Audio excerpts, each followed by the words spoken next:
va enchaîner avec la table ronde qui est sur l'industrie. Et pour cette table ronde consacrée à l'industrie européenne, j'accueille tout de suite Natacha Polony, directrice de la revue L'Audace, la nouvelle revue trimestrielle qui défend le redressement de l'économie française par la production. Bonjour et bienvenue. Philippe Lolani, directeur général du groupement d'intérêt économique Carte Bancaire, qui va nous raconter tout ce qui se passe autour de ce GIE. Philippe Mutin, directeur général du Crédit Mutuel Factoring et de Factor France, pionnier de l'affacturage. Elisabeth Ducoté, qui est directrice générale de Tuan, une entreprise qui crée, qui fabrique et qui distribue des dispositifs médicaux. Elle va nous raconter comment ça se passe de ce côté-là. Et Johanna Kunika, qui est chef de projet chez TLC-EU Steel Equipment, une entreprise suédo-polonaise. La Pologne est en force aujourd'hui, j'aime bien ça, qui conçoit des systèmes de passerelles en acier pour l'industrie et aussi des systèmes de sécurité pour les chantiers mobiles.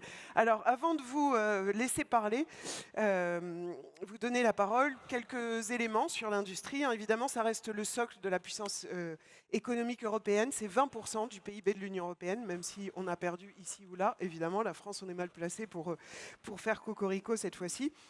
L'industrie génère plus de 83% des exportations européennes. C'est près de 35 millions d'emplois en Europe qui dépendent directement ou indirectement de l'industrie, donc c'est énorme. Alors côté ETI, on compte 1000 à 2000 ETI industriels, d'après les chiffres de Bercy. Et globalement, 35% des salariés des ETI travaillent dans l'industrie, selon les données de l'INSEE. Les ETI sont notamment surreprésentés dans l'industrie manufacturière. Donc on voit que les ETI comptent pour l'industrie. Elles pourraient évidemment davantage compter, puisqu'elles sont quand même essentielles pour tout ce tissu économique et industriel. Forcément, il y a un contexte, et que je disais, de réindustrialisation. En tout cas, il y a eu de la désindustrialisation. Il y a besoin de remonter la pente.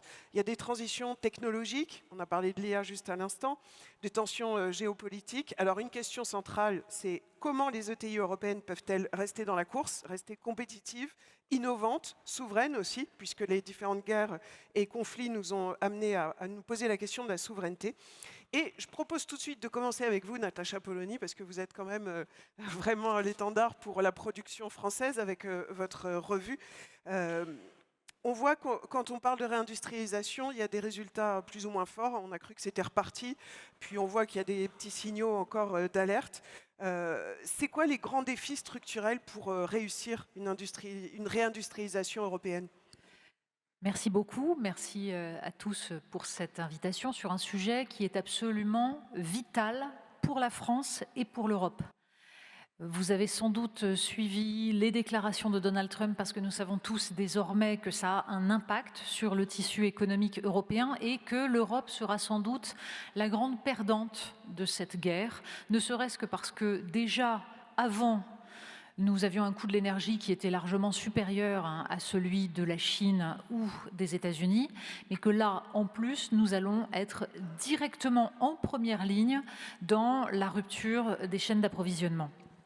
Donc, il est temps de se poser la question de savoir comment nous réagissons à cela. Je dis « il est temps » parce que nous avons tous vécu, sans doute un peu comme un traumatisme, la scène de l'an dernier, Ursula von der Leyen en Écosse, négociant, ou plutôt peut-on appeler ça une négociation avec Donald Trump, des droits de douane et en fait acceptant le diktat des États-Unis. Et nous avons entendu, comme à peu près tous les 2 mois depuis quelques années, ces mots « il faut sortir de la naïveté, il faut en finir avec la naïveté ». Il serait temps.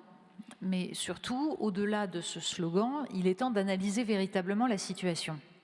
Les chiffres que vous avez montrés donnent l'état des lieux de l'importance de l'industrie en Europe, mais il faut aussi regarder l'évolution. Et l'évolution, elle n'est pas favorable.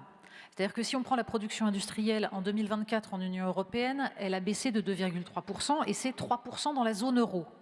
Si je prends les biens d'équipement, c'est moins 6,3% en Union européenne, c'est moins 8,1% sur la zone euro. C'est-à-dire que la zone euro est moins performante que l'Union européenne globalement.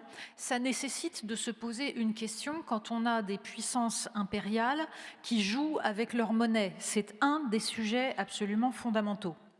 Mais il faut aussi aller au-delà. Ça fait déjà plusieurs années, et en fait depuis la crise de 2008, que l'Union européenne, la zone euro, sont des zones de faible croissance.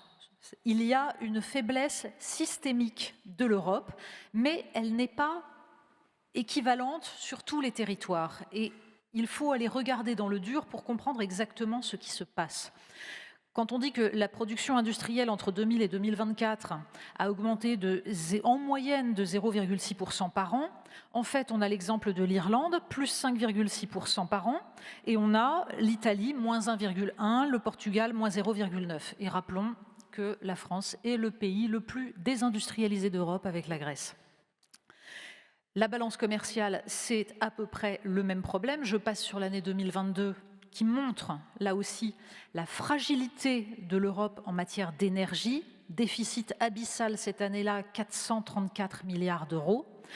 L'Europe est en fait exposée non seulement à la demande mondiale, mais sensible au prix de l'énergie. Très sensible. En fait, nous n'avons pas préparé un monde dans lequel il y a des tensions, un monde qui est celui d'aujourd'hui, c'est-à-dire celui d'une guerre pour les matières premières, puisque c'est bien cela qu'il se passe. Quand on analyse la politique de Donald Trump, le cœur de sa stratégie est entièrement centré sur l'appropriation des matières premières critiques et des goulots d'étranglement dans le commerce mondial. Et la Chine est en train, évidemment, d'essayer de jouer sur les avantages qui sont les siens, notamment en matière de microprocesseurs. J'ajoute à ce tableau une dernière alerte qui doit être prise largement au sérieux. Au mois de février 2026, au sommet de l'industrie européenne, Jim Ratcliffe, le président d'INEOS, a alerté. Il a expliqué que depuis février 2024, 101 sites industriels de chimie ont fermé. Ça équivaut à 25 millions de tonnes de capacité de produits chimiques qui ont quitté l'Europe, 75 000 personnes. Et, expliquait-il, remplacer ces usines coûterait 70 milliards. Le Financial Times, au même moment, annonçait une baisse de 80% des investissements dans la chimie en 2025 dans l'Union européenne. Faut-il le rappeler, et vous le savez tous, quand il n'y a plus de chimie, il n'y a plus d'industrie automobile, il n'y a plus d'industrie pharmaceutique, il n'y a plus d'industrie de défense. Donc c'est l'ensemble des chaînes qui risquent de s'effondrer. Est-ce que nous agissons face à cela? Premier point, je voudrais rappeler une chose, j'ai dit que la France était dans une position un petit peu particulière puisque nous sommes en fait ceux qui allons quasiment le plus mal et il va falloir essayer de comprendre pourquoi. Il y a des choses qui relèvent totalement de notre responsabilité, des choix de nos élites, une idéologie qui a cru que l'industrie, tout cela c'était des vieilleries et que finalement nous allions faire la société de la connaissance, une société de services, et que l'industrie, nous allions laisser ça aux ateliers du monde. Il y a notre choix en matière de modèle social, mais il y a d'autres choses à explorer qui peuvent nous permettre de regarder en face comment améliorer la situation européenne. Je vais vous citer un exemple qui est, à mon avis, assez frappant. En 2022, si on prend la balance commerciale des Pays-Bas, vis-à-vis de la Chine, les Pays-Bas avaient 120 milliards d'euros de déficit commercial. Mais vis-à-vis du reste de l'Union européenne, les Pays-Bas avaient un excédent commercial de 326 milliards. On appelle ça l'effet Rotterdam, ça porte un nom, mais on pourrait l'appeler aussi l'effet Anvers, parce que la Belgique est à peu près dans la même situation, c'est-à-dire qu'on a une entrée de produits chinois en Europe, qui ensuite sont déversés. Le traité de fonctionnement de l'Union européenne donne 25% des droits de douane aux premiers pays d'entrée, et c'est donc un modèle économique. Donc si nous voulons réindustrialiser l'Europe, il va falloir regarder les différences de modèles. Ça ne veut pas dire se faire la guerre, au contraire. Ça veut dire partir des intérêts des uns et des autres et essayer rationnellement de comprendre comment nous pouvons rendre à l'Europe son projet. Je rappelle qu'en 1957, le projet européen était fondé sur la préférence communautaire. On libéralisait tous les échanges, on s'échangeait les excédents que nous avions les uns et les autres pour nous enrichir mutuellement, mais dans un marché qui, évidemment, protégeait ses savoir-faire, ses compétences, ses industries. Il va falloir petit à petit retourner à cela. Ce sera la suite de la discussion. Oui, on va y revenir sur la préférence européenne en quelque sorte, mais merci beaucoup. Merci pour ce tableau qui est un peu noir, hein, gris parfois, mais quand même, voilà. Mais en tout cas, il y a des alertes. On sait que c'est un temps long. Vous avez parlé de l'investissement et je me tourne vers vous, Philippe Mutin, pour parler justement d'investissement. Côté Crédit Mutuel, vous êtes bien placé. Comment ça se passe? Est-ce qu'il y a du financement pour les entreprises? Parce que c'est un peu le nerf de la guerre. Hein. Si on n'investit pas, on ne développe pas et on perd encore indéfiniment. Quel est le tableau de ce côté-là? Alors effectivement, il n'y a pas de croissance sans financement, c'est évident. Je suis ravi d'être là. On adore les ETI, comme tous les gens qui sont passés ici, parce qu'on sait ce que vous produisez. Et puis nous, on est très intime avec vous dans notre métier du factoring, puisqu'on connaît toute votre chaîne de valeur, les fournisseurs, les clients, les processus. Donc on est très très proche et on connaît les miracles ou les miracles d'ingéniosité que vous déployez pour être dans la résilience. Je vais présenter très rapidement Crédit Mutuel Factoring et Facto France, donc 2 établissements de factoring. On achète chaque année à peu près 100 milliards de créances, donc c'est très massif, et on a une société en Allemagne qui en fait 80, donc ça fait pratiquement 200 milliards. Donc ça nous permet quand même d'avoir un point de vue sur ce qui se passe dans l'économie qui est instantané, puisque nous on achète du chiffre d'affaires, notre bilan il tourne tous les 60 jours, et donc on va dire que les phénomènes d'inflation, de croissance, les délais de paiement et tout ce qui finalement fait votre trésorerie, on les voit immédiatement. D'ailleurs là, depuis évidemment une semaine, voire 15 jours, on voit une pointe d'inflation, ça ne surprendra personne. Oui. Donc ça veut dire aussi qu'on vous connaît bien et d'une façon générale, soit vous êtes, je m'adresse aux CEO et CFO qui sont dans cette place, soit vous êtes notre client, soit vous êtes un débiteur, parce qu'on a acheté des créances que vous devez payer. Donc ce n'est pas une menace. On est d'ailleurs plutôt satisfait de ce que vous faites au niveau des ETI, parce que quand on regarde les délais de paiement, c'est vraiment une frange de l'économie qui est plutôt vertueuse. Vous payez très correctement vos fournisseurs, je voulais le saluer. C'est bien de le saluer. Voilà. Donc, juste avant de répondre plus massivement à ce qu'est le financement en France aujourd'hui pour les entreprises, je vais quand même passer juste un message parce que j'ai des personnes à mes côtés qui ont une faconde extraordinaire. Je ne suis pas sûr de retrouver le micro après. Donc, oui, mais après, oui, je voudrais vous dire, enfin, le message que je voudrais passer, c'est que le factoring, c'est chic et c'est tendance. Ce que je veux dire par là, c'est que c'est quand même bien de l'avoir dans son dressing, parce qu'on peut le sortir, quelle que soit la météo économique. Ça sert à amortir les chocs de croissance très forts qui tirent le BFR, d'inflation, dont on a parlé, les cycles bas dans certains domaines dont on parlera tout à l'heure. Bon, c'est quand même un phénomène de stabilisation et de sécurisation de la trésorerie qui est extraordinaire. Les ETI industriels, les 200 milliards que je citais qui nous concernent, nous, il faut les lire à la hauteur du marché européen. C'est à peu près 2300 milliards de créances qui sont achetées chaque année en affacturage. Donc c'est assez massif et qui donne donc à peu près 300 milliards de trésorerie pour les entreprises européennes. Et 40% de ces encours, c'est l'industrie. Ce n'est pas évidemment anecdotique, c'est normal d'ailleurs, puisque c'est chez vous, en industrie, qu'on a beaucoup de pression sur le BFR. Il y a le stock, il y a évidemment le cycle de production, et donc c'est pour ça qu'on intervient beaucoup dans l'industrie. Alors le financement... Alors sur le financement, parce qu'on sait qu'il y a des gros projets de Gigafactory, Data Center, d'IA, comment ça se passe et qu'est-ce qui est disponible pour les ETI industriels? Ce qu'on peut dire, alors moi je suis moins spécialiste évidemment du haut de bilan, mais on accompagne tous ces mouvements-là, et puis je note qu'on n'a pas parlé jusqu'à présent du financement, ni dans les panels, ni dans les remarques qui ont été faites. J'en conclus que le financement en France et en Europe fonctionne plutôt bien quand on est du côté banque. En fait, d'ailleurs, c'est ce qui ressort dans les différentes études. Les besoins des industriels et des entreprises en général sont plutôt bien couverts, avec un mode de financement qui est devenu hybride, notamment pour les ETI. Vous avez réussi en quelques années à changer d'un financement purement bancaire à quelque chose de plus hybride, avec de l'obligataire et puis, dans certains cas, de la dette privée. Donc évidemment, si on regarde un cadran magique façon BCG et qu'on regarde le corner de l'automobile purement domestique, là on va avoir des grosses difficultés évidemment pour se faire financer. C'est évident que le modèle est très très compliqué aujourd'hui, donc ça crée beaucoup de problèmes. Mais après, il y a d'autres domaines qui sont très vertueux, l'aéronautique en particulier, les services qui vont très bien. Voilà, donc ça dépend un petit peu, mais globalement, je dirais que d'une façon générale, le marché semble assez bien servi par les banques aujourd'hui et par le système obligataire. Donc il n'y a pas d'impasse. Voilà. Et même sur les questions critiques, parce que Natacha Polony le disait, il y a des endroits où c'est important, hein, aéronautique, défense. Là, en ce moment, on est en plein dans les conflits. Est-ce que là-dessus, on est bon aussi en termes d'investissement et de financement? Sur l'aéronautique, nous, on côtoie très bien ce domaine-là. On a des accords avec le GIFAS. On essaye d'accompagner justement cette montée en puissance très forte. Là, on a typiquement un segment qui est très complexe à traiter, puisque ça génère, le ramp-up est très fort, hein, pour servir l'industrie de défense et l'aéronautique civile d'ailleurs. Et donc, on essaie de mettre en place des mécanismes, mais pour soulager la trésorerie, parce qu'en fait, c'est le BFR qui tire. L'investissement, il semble assez bien maîtrisé. Il y a des accords avec les grands donneurs d'ordre qui permettent quand même de payer les chaînes de production. Donc, c'est vraiment le BFR, et c'est là aussi que l'affacturage prend tout son sens. Bon, ben, on va voir sur le terrain comment ça se passe avec Elisabeth Ducoté. Merci beaucoup, en tout cas, pour cette approche macro, on va dire. Elisabeth, vous êtes à la tête d'une ETI industrielle implantée en Europe. Compétitivité en Europe, comment ça se passe? Comment on peut être... On a entendu beaucoup de choses, hein, déjà depuis ce matin, que c'était pas facile, qu'on avait beaucoup de charges, que c'était compliqué de se faire financer à certains endroits. Comment on reste compétitif?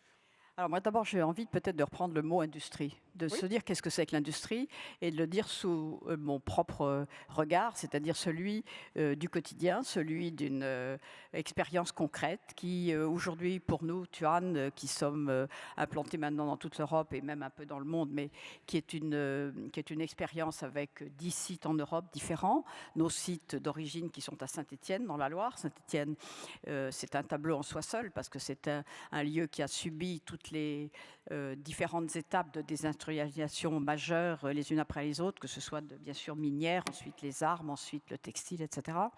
Et donc dans un contexte qui est très, très éprouvé et avec des épreuves extrêmement marquantes. Qu'est-ce que c'est que l'industrie?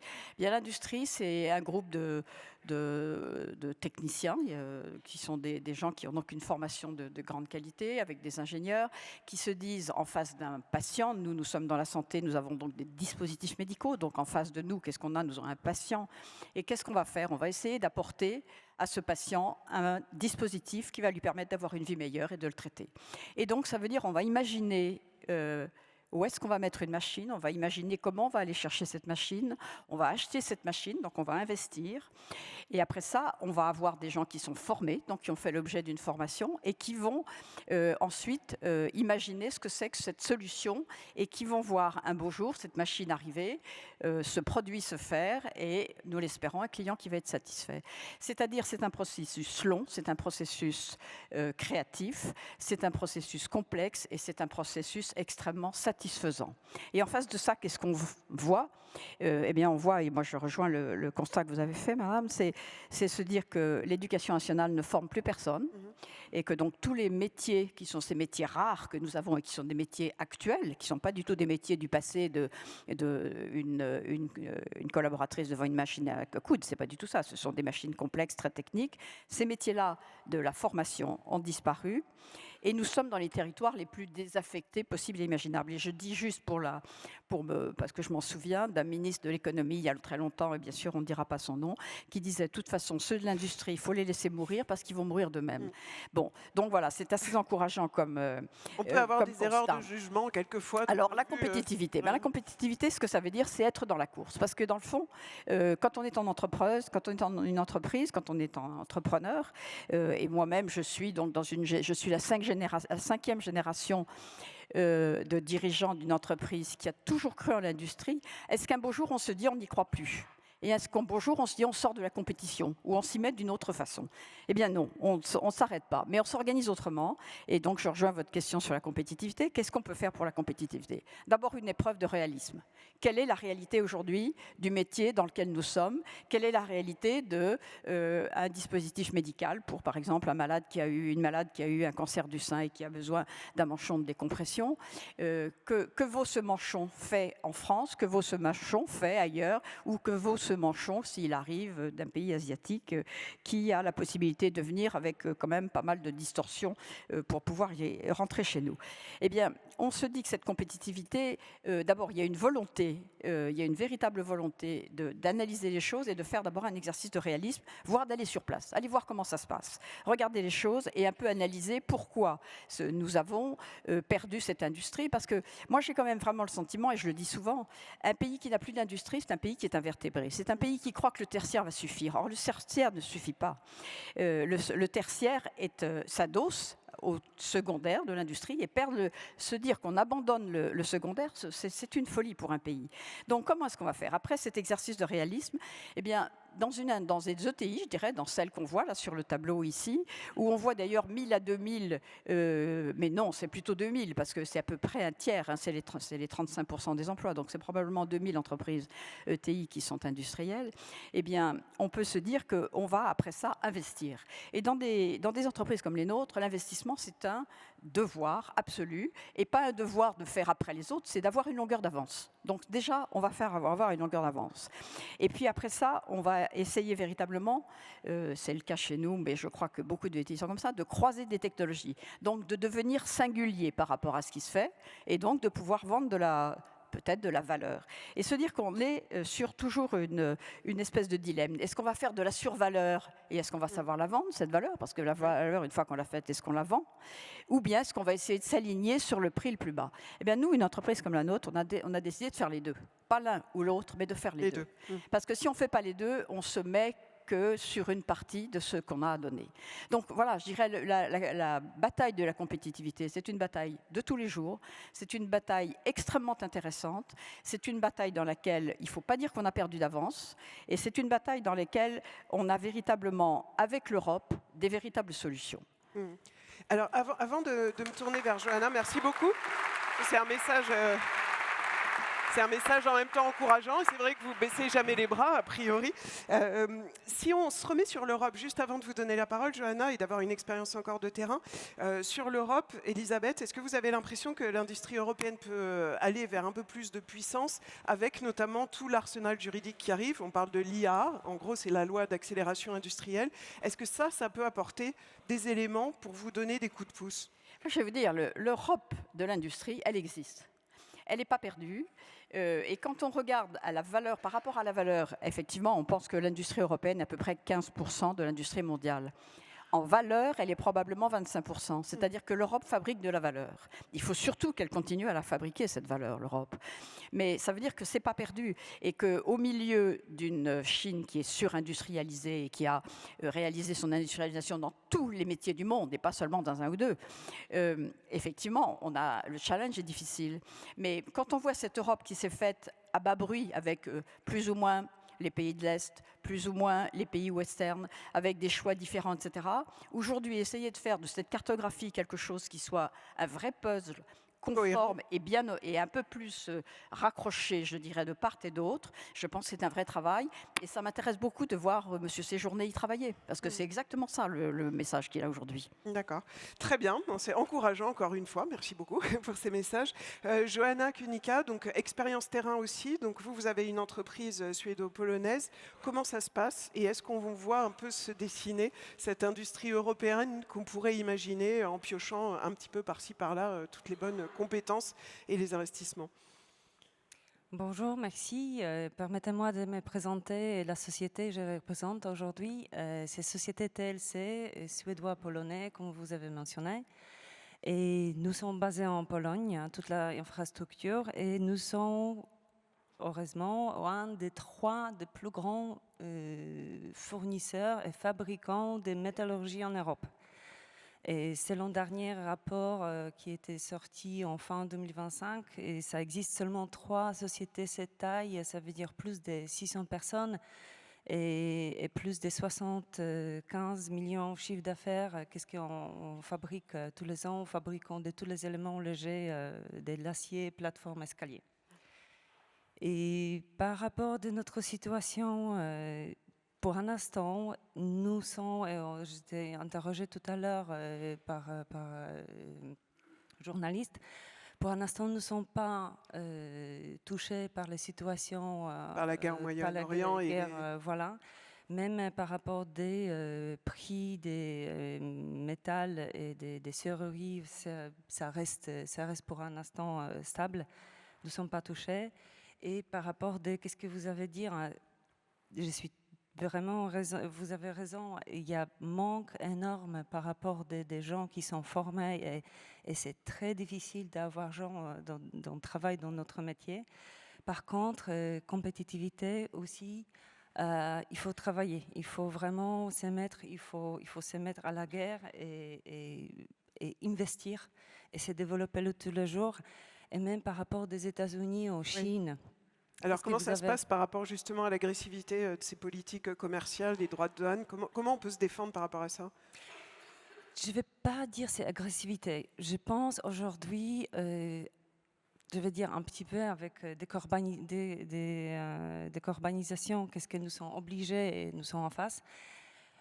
Nous sommes un petit peu plus lents par rapport des vitesses, qu'est-ce que donnent Chine et les États-Unis. Là-bas et dans ce pays, ils avaient dit, voilà, maintenant aux États-Unis, maintenant Chine, c'est maintenant à nous. Et ils vraiment foncent. Par contre, moi j'ai l'impression, et peut-être c'est votre sentiment aussi, comme avec toute cette décarbonisation des normes on va y aller parce que les meilleurs gagnent. C'est meilleur gagne et on doit aller, on doit montrer comme nous sommes vraiment meilleurs, on fait attention à l'environnement, etc. Meilleur gagne. Mais si on va tellement sur notre charge, tellement de normes qu'on doit suivre, tellement de dépenses, chaque certificat, chaque épreuve coûte extrêmement beaucoup d'argent et chaque année, c'est plus en plus. Et pourquoi nous sommes plus compétitifs ou les autres sont plus compétitifs? Parce que c'est moins cher. Oui, forcément. Forcément. Alors, on avait cette table ronde qui était dédiée ce matin aux normes et aux réglementations. On a vu qu'il y avait des points positifs et des points négatifs aussi, mais c'est sûr qu'il ne faut pas en ajouter trop. Quand on parle de souveraineté, secteur clé de la souveraineté, c'est les paiements. Vous me voyez venir, Philippe Lolani. Donc, vous êtes à la tête du GUE carte bancaire. Est-ce que vous pouvez nous raconter comment ça s'est passé, le développement et globalement plutôt pas mal, donc c'est bien d'avoir un retour d'expérience sur ça. Bon alors déjà bonjour à toutes et tous. Carte bancaire, alors c'est notre bien commun à tous, on l'a oublié souvent d'ailleurs. Voilà. Natacha a décrit les thèmes de la chimie, de l'industrie nucléaire, de l'énergie. Enfin, on voit bien que sur le thème industriel, il y a quand même eu des points de faiblesse, voire des missions industrielles depuis 40 ou 50 ans. Le paiement est un exercice intéressant parce qu'il est entre l'industrie, il est né de l'industrie et il est dans les services. En gros, je représente l'ensemble des paiements français, retail, ça retail le paiement de Madame Michu, quoi.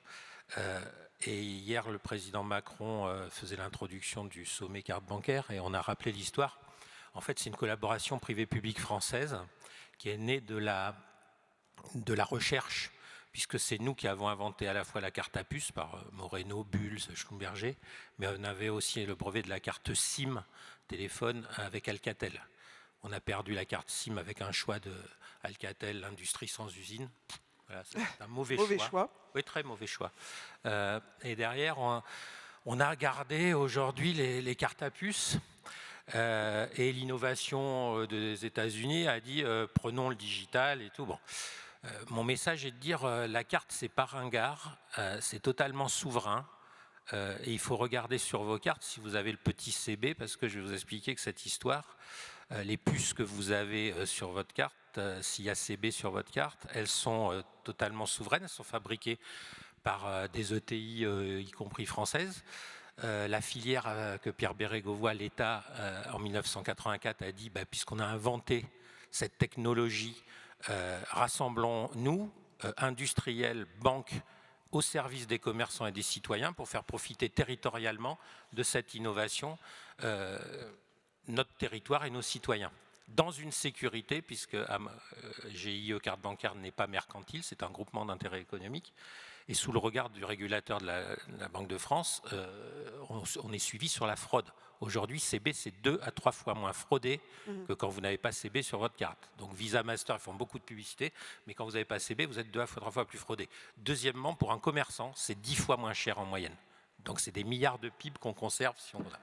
Donc à l'origine du modèle, très bon modèle relutif, des industriels majeurs, Bull, Schlumberger, créent une innovation avec des chercheurs et créent des tas de petites ETI. À l'époque, Worldline, Ingenico, Gemalto, c'était des petites ETI.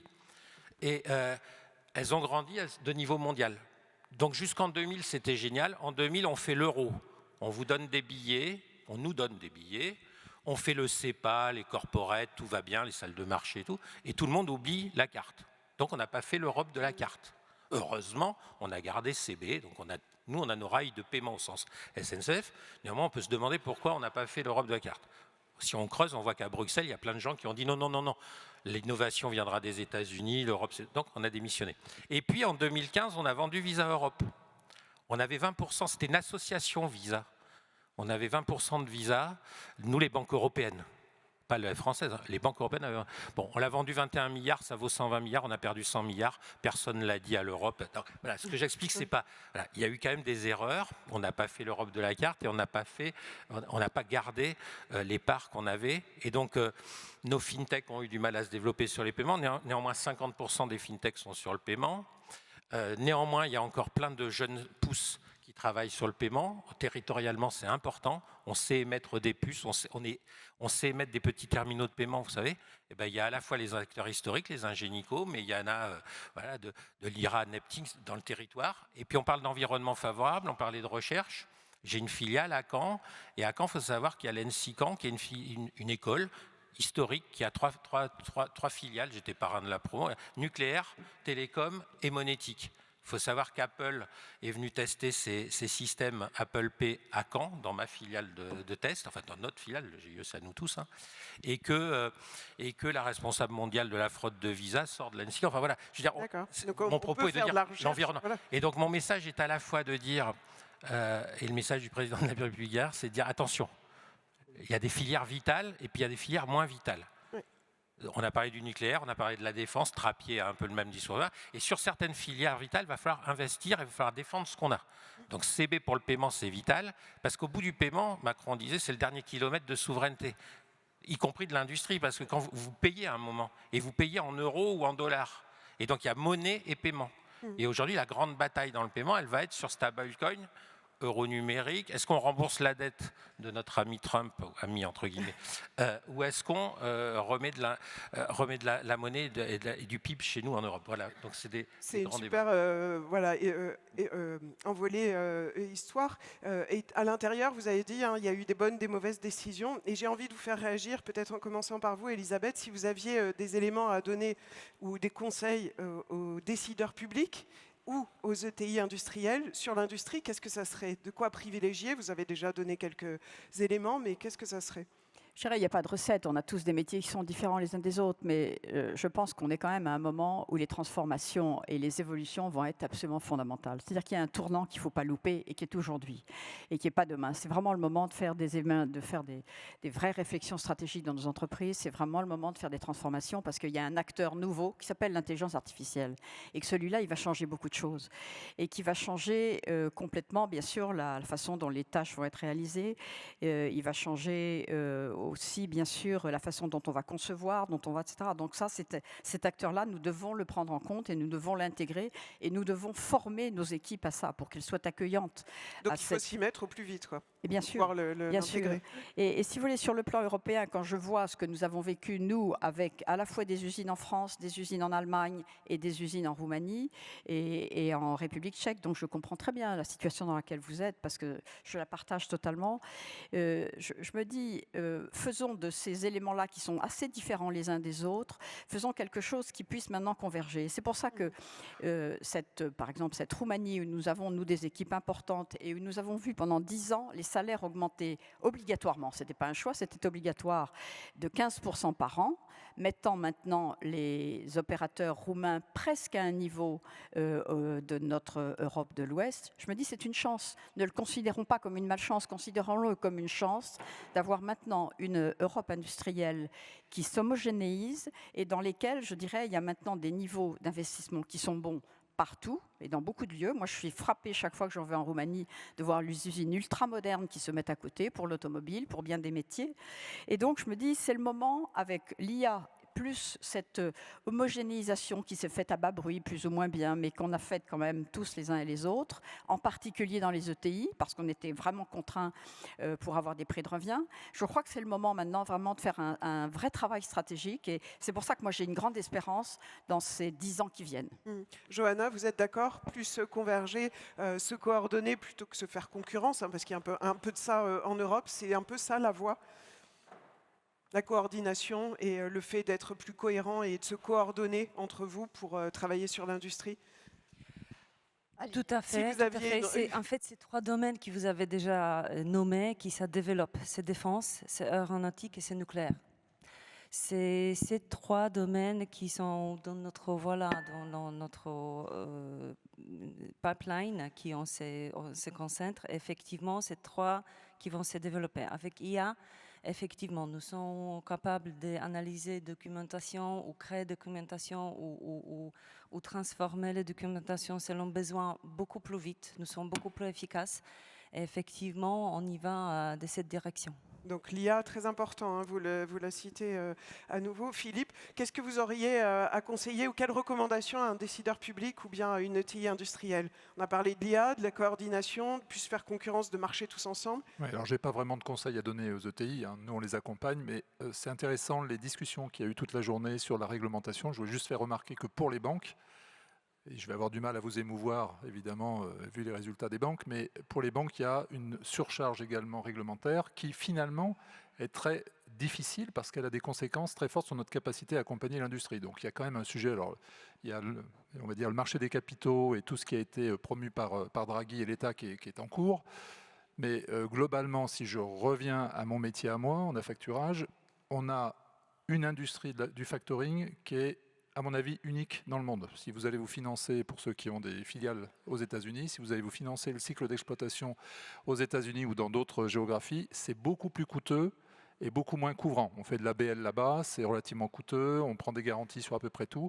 Donc les facteurs français et européens, plus largement, ont développé un savoir-faire. C'est très mal traité d'un point de vue prudentiel, c'est-à-dire que l'equity qu'on est obligé de mettre pour prêter est très lourd. Donc c'est un message, si vous me donnez la parole pour donner un message, et on discute avec Bruxelles sur le sujet, il faut absolument reconnaître la réalité du risque. Donc ça, c'est ce qu'on peut faire. Et ensuite, on a une mission, nous, on a le produit le plus robuste et le moins risqué de l'univers bancaire, c'est une réalité, puisqu'en fait, on s'assoit sur un collatéral qui est très très fort. Donc notre mission, nous, c'est de le rendre fluide pour accompagner les ETI. Et dans nos portefeuilles, ce qu'on voit très clairement, c'est que les ETI qui sont à l'international, elles se comportent financièrement beaucoup mieux évidemment que celles qui sont cloisonnées sur un marché domestique qui ne croient pas. Donc notre métier, nous, c'est d'accompagner, de financer les créances qui sont nées à l'étranger. Et donc on accompagne les ETI dans 30 pays aujourd'hui. Donc si je le traduis en message pour les décideurs publics, c'est peut-être d'accompagner les ETI à exporter, à s'internationaliser un petit peu plus facilement. Philippe Lolani, en un mot, si vous aviez un décideur public devant vous, vous lui diriez faites un peu moins d'erreurs parfois, peut-être. Non, je plaisante. Mais qu'est-ce que vous lui diriez? Non, mais assois tes forces en filière vitale, identifie tes filières vitales, je parle. Crée des environnements favorables, de l'innovation, de la recherche aux ETI, y compris territorialement. Va chercher à Bruxelles aussi de l'épargne. Il y en a, flèche ton épargne sur ces... Il y en a de l'épargne. Hein. Et, voilà, et joue à Bruxelles. Voilà. Réglemente un peu pour arrêter Chine et Amérique sur certains éléments, en particulier la data. Au niveau du paiement, le sujet, c'est plus le paiement, c'est la data. C'est le paiement, c'est les premières sources de données qui enrichissent les modèles d'IA et qui vont déstructurer nos économies de demain. Et puis, je reboucle sur la recherche. Regarde derrière la montagne, va après. Après l'IA, c'est le quantique. Aujourd'hui, nous, en paiement, on est déjà sur la rupture, le futur bulle européen est possible. Il est possible sur la génération d'après, pas sur la génération de logiciels américains, d'IA américains. Et donc, voilà, je dirais... Il faut aller très loin, il faut aller vite, quoi. Il faut prendre une longueur d'avance. Oui, mais en prenant aussi la base de la recherche, de la territorialité, des ETI. Enfin, voilà, comme l'histoire du paiement l'a montré. On a eu des champions mondiaux sur de la base de recherche et on n'est pas mort. Et alors, pour l'Europe, l'Europe, il faut la faire avec ceux qui veulent. Aujourd'hui, sur le paiement, il y a 20 pays qui n'ont plus absolument de souveraineté sur le paiement. Donc s'ils nous demandent de les aider, on peut les aider. S'ils ne veulent pas qu'on les aide, les pays baltes sont vraiment... Ils ne voulaient plus de cash, maintenant ils veulent du cash. Donc si on nous demande, il faut pouvoir aider. Et puis peut-être interconnecter. Puis il y a l'euro numérique. Et on a des wallets européens qui se mettent en place. Voilà. Mais au moins, ayons notre souveraineté territoriale. Et puis partageons-la, défendons-la, investissons et partageons-la. Voilà mon message. Sans oublier les générations suivantes. Il faut toujours regarder derrière la montagne. Voilà. Ça, c'est bien, les générations suivantes aussi. C'est important. Surtout si on veut attirer des jeunes dans l'industrie. Natacha Polony, peut-être en positif, peut-être en conclusion, parce qu'on a entendu quand même des raisons d'espérer. Là, on vient d'entendre l'épargne. J'entends beaucoup de volonté, beaucoup d'énergie, beaucoup de réussite aussi, et beaucoup d'envie de réussir ensemble au niveau européen. Une petite conclusion sur... ces points. La bonne nouvelle, c'est qu'il y a tout à faire et qu'on peut le faire. Et qu'en effet, les éléments qui viennent d'être mis en avant nous démontrent une chose, c'est qu'il ne nous manque que la volonté politique. 3 points. Premier point, qu'est-ce que c'est que la souveraineté? Pourquoi on parle d'industrie? Pourquoi on parle de croissance, de choses comme ça? Ce n'est pas juste parce que ça va nous permettre de gagner mieux notre vie, de consommer. Ce n'est pas ça le but. Le but, c'est d'être libre. C'est de pouvoir décider de notre destin. En effet, un pays qui ne produit plus n'est pas libre. Nous l'avons vu quand il s'est agi d'aller demander des masques et des respirateurs parce que nous n'en produisions plus. C'est vrai pour l'industrie si nous n'avons plus de défense, si nous n'avons plus d'industrie pharmaceutique. C'est vrai pour l'alimentation parce que sur une planète à 10 milliards d'habitants, si nous n'avons plus d'agriculture et d'industrie agroalimentaire, nous serons en cas de crise démunis et personne ne viendra nous aider. Bref, c'est pour ne pas sortir de l'histoire et pour pouvoir maîtriser notre destin. Le deuxième point, que faire à l'échelle française? Puisque je disais qu'il s'agit d'abord de cela, la France a cette particularité d'avoir pendant des années oublié ce principe fondamental de liberté et d'indépendance. Eh bien, en effet, ça a été esquissé. C'est-à-dire qu'il faut centrer toute la puissance publique sur la protection de la production sur le sol français, la détermination de filières qui sont des enjeux vitaux sur lesquels l'État doit servir de garantie, doit travailler avec les régions pour définir les bassins de développement. Ça veut dire flécher l'épargne. En effet, 6 250 milliards d'épargne qui vont dans des trous noirs. C'est une question de fiscalité. Le problème, c'est qu'on a une puissance publique qui a déterminé une aide fiscale pour l'assurance vie sans jamais se demander derrière quelles allaient être les conséquences. Il va falloir sortir de là. De même, on a évoqué la formation, c'est absolument fondamental. Il faut redevenir une nation d'ingénieurs, de producteurs. Ça commence dès le plus jeune âge. Et d'ingénieurs. C'est une habitude. Alors, ça fait partie des choses. Il y a en effet à développer une appétence pour la science, pour la connaissance, pour la raison, et les femmes, les filles ont un rôle essentiel à jouer dans ce domaine-là. Enfin, ça nécessite de jouer sur la commande publique. Un exemple précis, en Allemagne, on a entre 60 et 80% de la commande publique qui va vers des entreprises allemandes. En France, c'est 15 à 20%. C'est un problème de politique d'achat, c'est un problème juridique aussi, c'est-à-dire que pour pallier les risques de corruption, on a juridiquement mis en œuvre des règles absurdes, comme par exemple la responsabilité pénale du donneur d'ordre qui peut être attaqué pour corruption, même quand il n'y a pas la moindre preuve de début de volonté de corruption. Donc tout le monde est tétanisé, on va au moins 10 ans. C'est tout cela qu'il faut revoir et vous voyez que les solutions, elles sont là. On peut les mettre en œuvre. On peut aussi décider, par exemple, de conditionner les aides aux entreprises au rapprochement des chaînes de production et de la recherche. Parce qu'en effet, quand on fait partir les chaînes de production en croyant qu'on va garder la recherche, la valeur ajoutée, en fait c'est faux. Quiconque connaît l'industrie sait très bien que c'est en ayant les chaînes de production à côté qu'on peut faire une recherche efficace. Bref, cette politique-là peut être menée à l'échelle française. Pourquoi c'est important? Parce que nous devons peser en Europe et pour ça nous avons besoin de rétablir notre balance financière et pour ça Eh bien, pourquoi il faut peser en Europe? Parce que notre conception de la souveraineté est importante. C'est-à-dire que nous avons des choses à dire au reste de l'Europe. Quand nous voyons certains pays européens qui continuent à faire des partenariats, par exemple, je pense à Rheinmetall avec Anduril ou Lockheed Martin, quand on voit des pays qui continuent en fait à acheter, par exemple, des armes américaines, alors même que nous voyons le danger qu'il y a à dépendre des États-Unis, il faut nous parler entre pays européens sur ce que c'est que l'avenir de l'Europe en termes de puissance et d'indépendance. Dernier point, donc à l'échelle européenne, il faut là aussi considérer que le rôle même, l'existence de l'Union européenne, c'est de préserver l'indépendance des citoyens des pays européens, donc de définir les éléments sur lesquels nous ne devons pas dépendre d'autrui. Or, pour l'instant, nous ne faisons pas ça, et j'en veux pour preuve, par exemple, le débat sur la préférence européenne. Alors, c'est formidable, on commence enfin à parler de préférence européenne. Sauf que nous venons d'apprendre, donc, que le Vietnam, la Corée du Sud, le Mexique sont dans l'Europe. Voilà, c'est un problème géographique assez étonnant. Oui, à raison. Mais donc, puisque nous avons des accords de libre-échange avec, eh bien, tout cela va rentrer directement. Donc, il n'y aura pas de préférence européenne. Je termine par un point. On a cité 2 domaines dans lesquels avait été préservée une industrie fondamentale. La défense, le nucléaire. La défense est un domaine hors marché. Le nucléaire, ça relève d'une planification d'État. Et actuellement, il y a une enquête de l'Union européenne sur les aides d'État versées à EDF pour notre filière nucléaire. C'est-à-dire que nous avons là aussi un travail à faire pour rappeler à la Commission européenne, à l'Europe, qu'il faut arrêter d'être obsédé par le consommateur, la concurrence intra-européenne, et il faut penser en termes de champions, en termes de planification sur le long terme pour notre indépendance.